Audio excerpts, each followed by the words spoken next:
The call came on an ordinary Wednesday afternoon, just as I was setting my coffee mug down and settling into my worn-out desk chair. The number was unfamiliar, flashing urgently across my phone screen.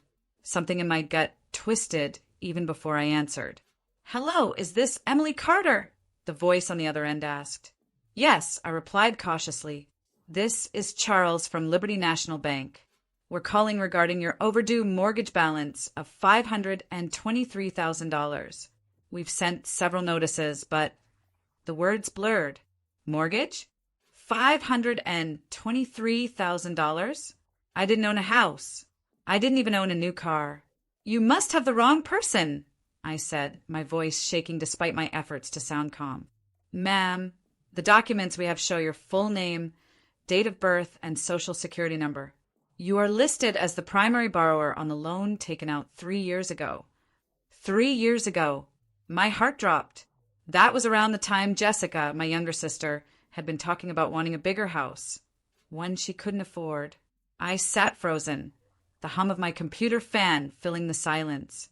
My mind raced, flipping through memories I didn't even know I was storing. Jessica flashing Pinterest boards at family dinners. My parents gushing about how Jessica deserves the best. How we all pitch in for family. But pitch in like this? After hanging up with the bank, promising to look into it when I could barely breathe, I pressed my palms to my eyes hard. My small, one-bedroom apartment around me suddenly felt like it was caving in.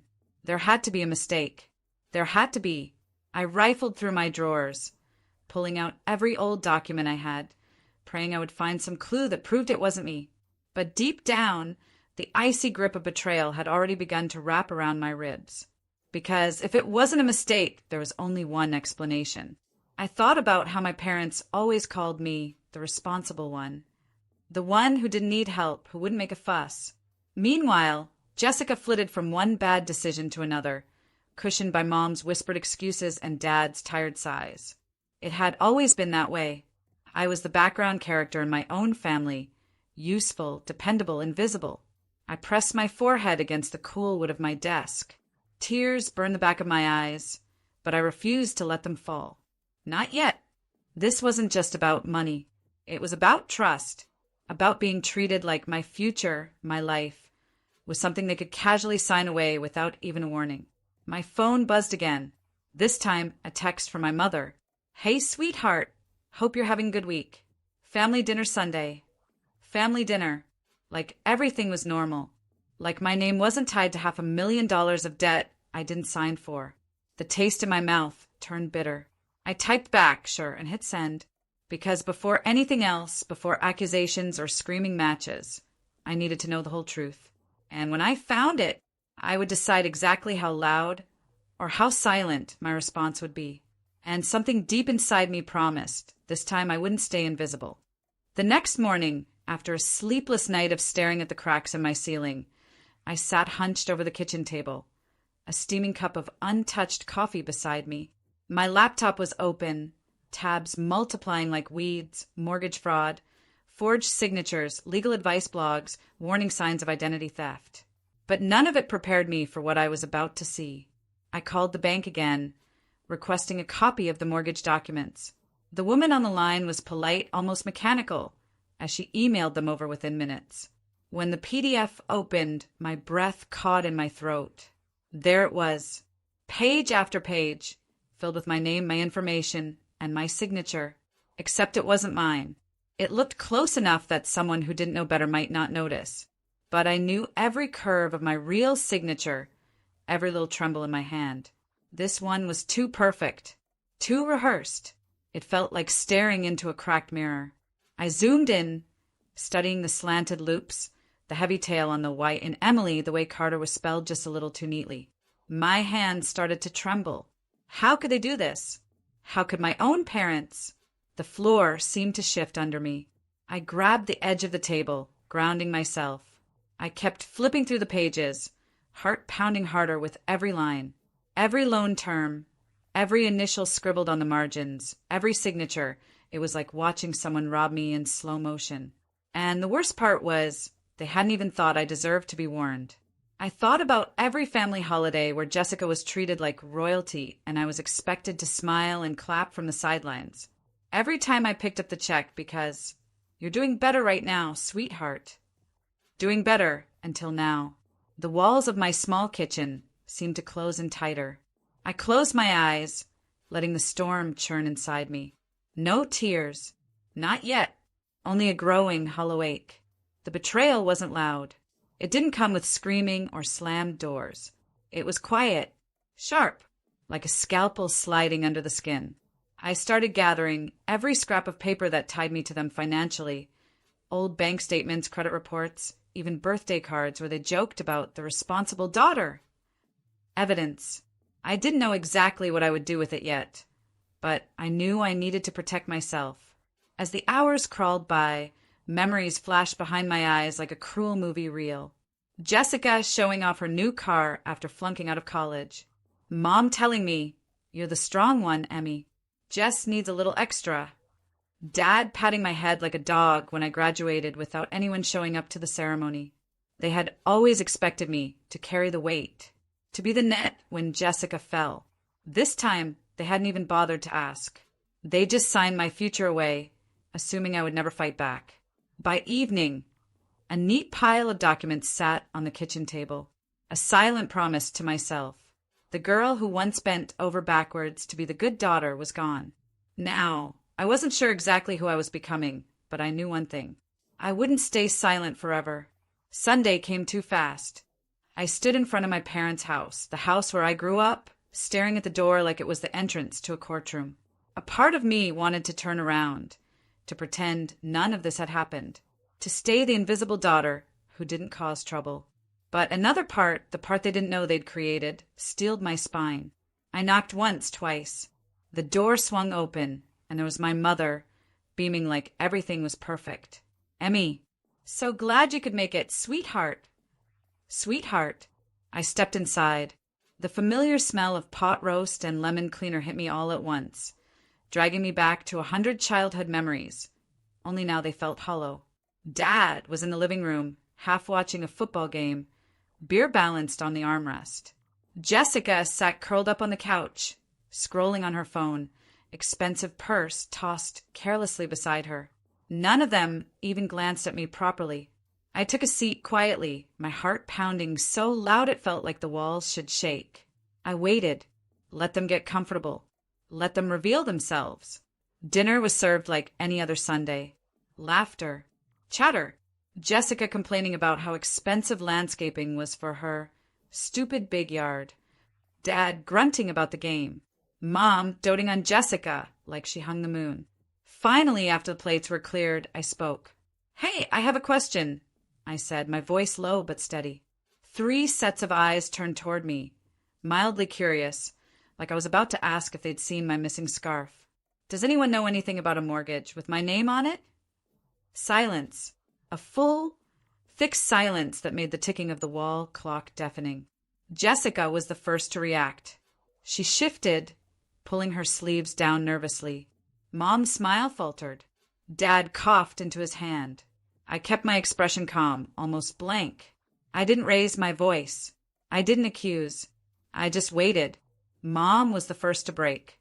"Honey, listen," she started, reaching across the table like we were discussing the weather. "It's not a big deal. It's family. Jessica just needed a little help qualifying for her loan. That's all. It's not like you're actually paying anything." "Not a big deal." Jessica chimed in, voice defensive. "You have good credit, Em." "I don't. It's not fair that you wouldn't help. It's just paperwork." Just paperwork. I leaned back in my chair, letting the words settle around me like ash. They didn't even think it was wrong. They had convinced themselves it was normal, that I was the bad guy for being upset. I nodded slowly, keeping my face carefully neutral. "Thanks for explaining," I said quietly. Jessica shrugged, already reaching for her phone again, as if the matter was closed. Mom beamed like she had soothed a silly little tantrum. Dad turned back to the game. None of them saw the storm brewing behind my calm eyes. They thought the old Emily was still sitting there. They didn't realize yet that the real storm would hit when they least expected it, and it would be silent until it wasn't. The drive home was a blur. Streetlights streaked across the windshield, but I barely saw them. My hands gripped the steering wheel tighter than necessary. The faint hum of the tires on the pavement, the only sound in the car. Inside, though, it was anything but quiet. Their words spun around in my head like a cruel carousel. It's just paperwork. It's not a big deal. Family helps family. I thought about every sacrifice I had made. Every time I swallowed disappointment to keep the peace. Every time I picked up Jessica's mess behind the scenes. And for what? So they could handcuff me to a $523,000 debt without even a phone call? I pulled into my driveway and sat there, staring at the darkened outline of my small house. For a long time, I didn't move. I let the betrayal settle deeper into my bones, burning a hole I knew would never fully heal. But I also realized something else. This was the moment they had finally freed me, not by choice, not by apology, but by stripping away every last illusion I had clung to about who they were, about what family meant. There was nothing left to protect anymore.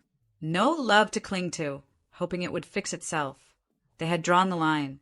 Now I would decide what side I stood on.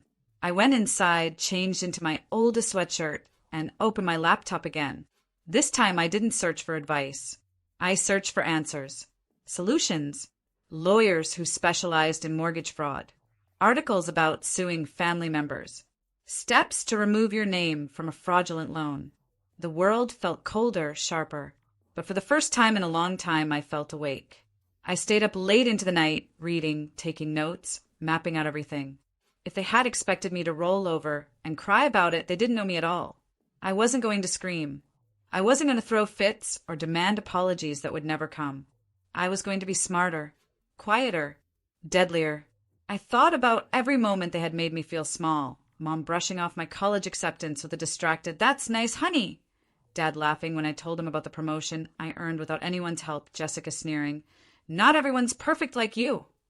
I wasn't perfect. I had just been surviving, carrying the weight they tossed aside without a second thought. And now I would carry my own weight, and I would watch them crumble under the one they tried to pin on me. As the clock struck 2 a.m., I closed the laptop and sat back, exhaustion washing over me. But it wasn't the hopeless exhaustion I'd felt before. This time, it was the heavy calm of someone who had made a decision. I would free myself. I would protect my future. And when they realized what I had done, it would already be too late. Some lessons cost nothing. Some lessons cost everything.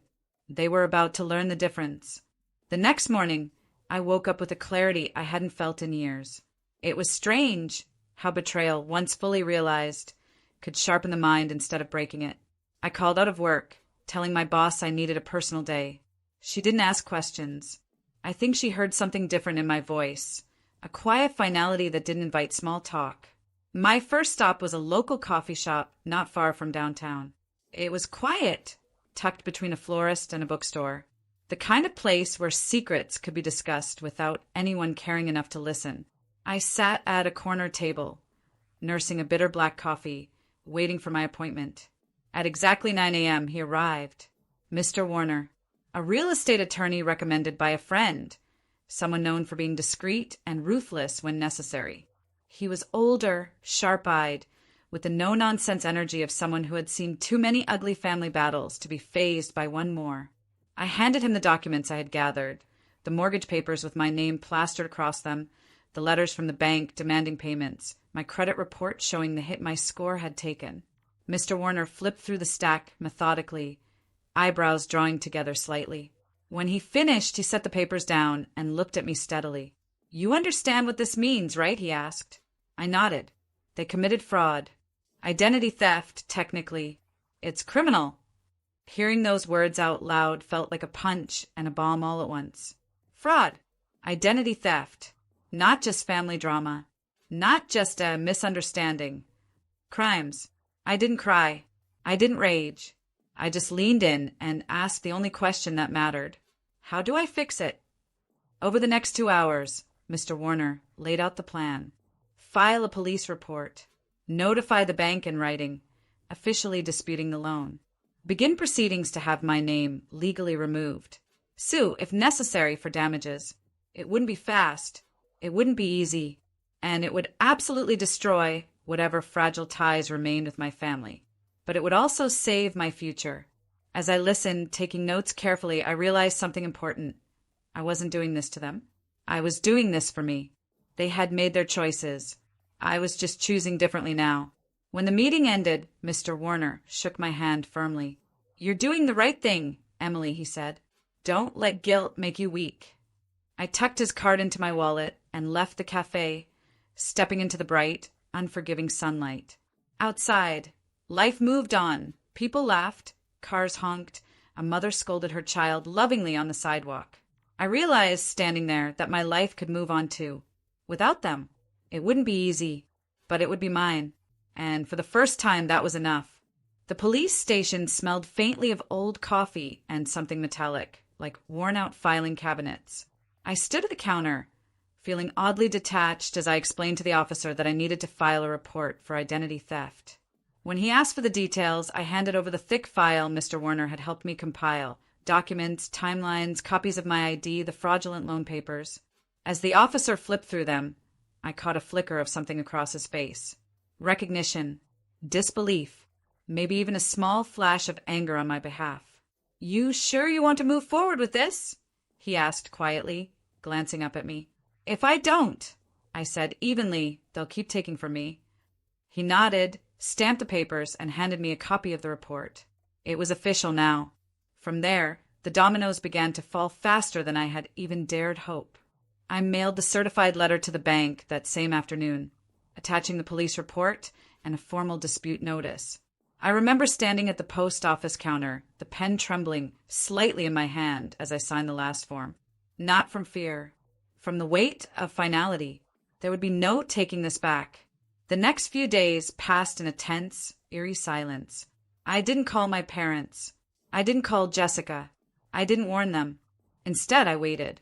3 days later, my mother showed up unannounced at my doorstep. I watched her from the window before opening the door. She looked disheveled, furious, and beneath it all, terrified. When I finally opened it, I didn't invite her inside. She launched into it without even a greeting. "How dare you involve the police? Do you know what you've done to this family?" I listened quietly, letting her words bounce off me like rubber bullets. "I trusted you to be understanding," she hissed. "Jessica needed help. Family sticks together." I tilted my head slightly, studying her. "No," I said softly. "Family asks. They don't steal." Her face reddened, her mouth opening and closing like a fish out of water. "You've ruined everything," she cried. I almost laughed, but I didn't. Instead, I kept my voice level, my words like knives wrapped in velvet. "I didn't ruin anything. I just stopped cleaning up your messes." And then, without another word, I closed the door. It was the most powerful sound I had ever made, that soft click as the latch caught. I stood there on the other side, heart pounding, but not from regret. From release. Later that night, Jessica tried calling me. 12 missed calls. A string of desperate, angry voicemails. I deleted them without listening. The bank responded within a week. They suspended the loan, pending investigation, and issued a formal apology for their role in the ordeal. The legal process would still drag on for months, but I had taken the first steps. The right steps. And my family?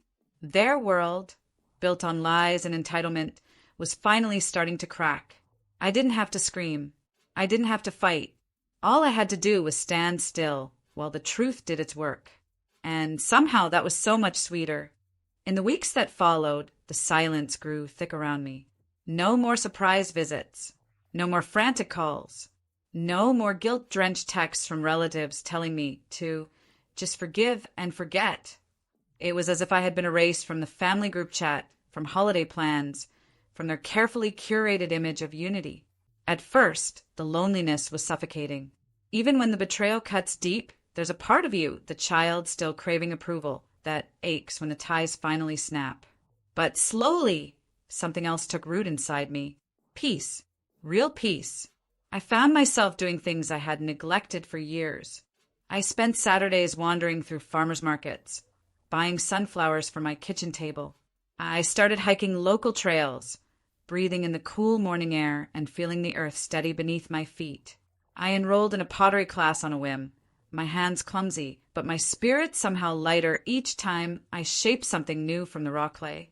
There was something beautiful about rebuilding, not loudly, not for show, but quietly, piece by fragile piece.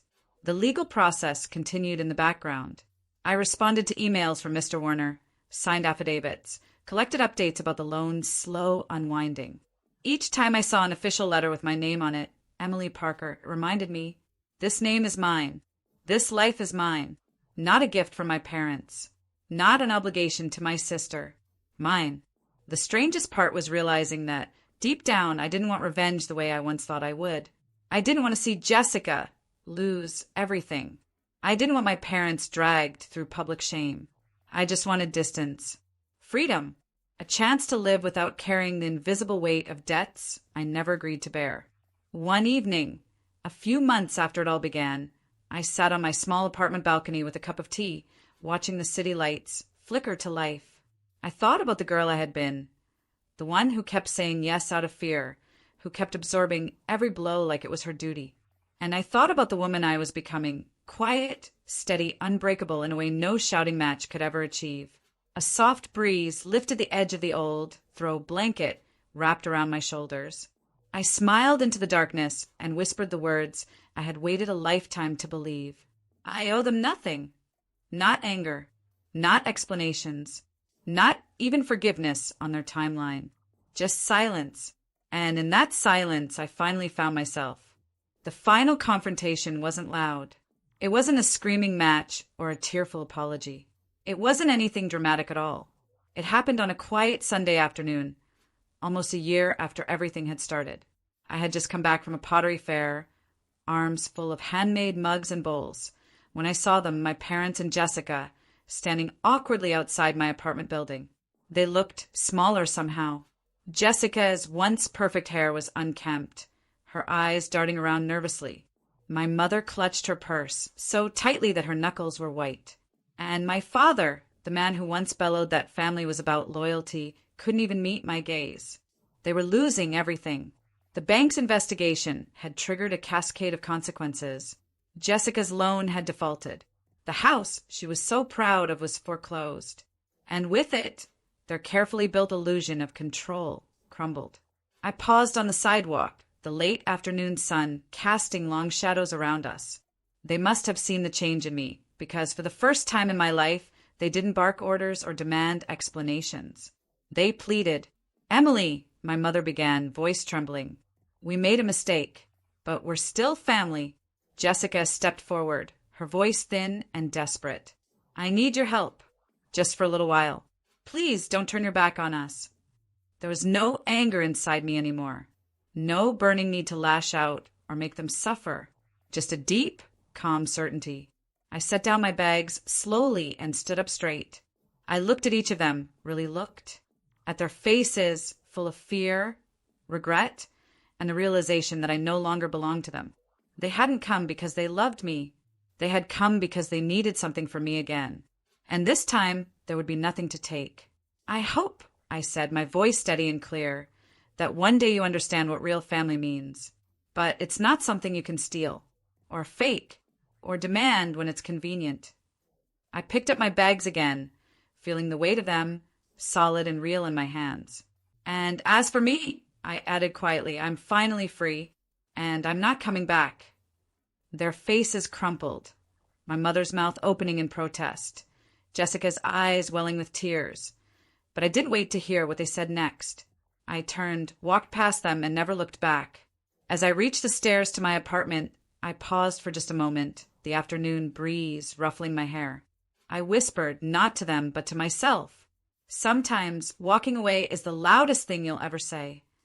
And with that, I climbed the stairs, step by step, leaving behind everything that had once broken me, and ahead of me, a life that was finally beautifully mine.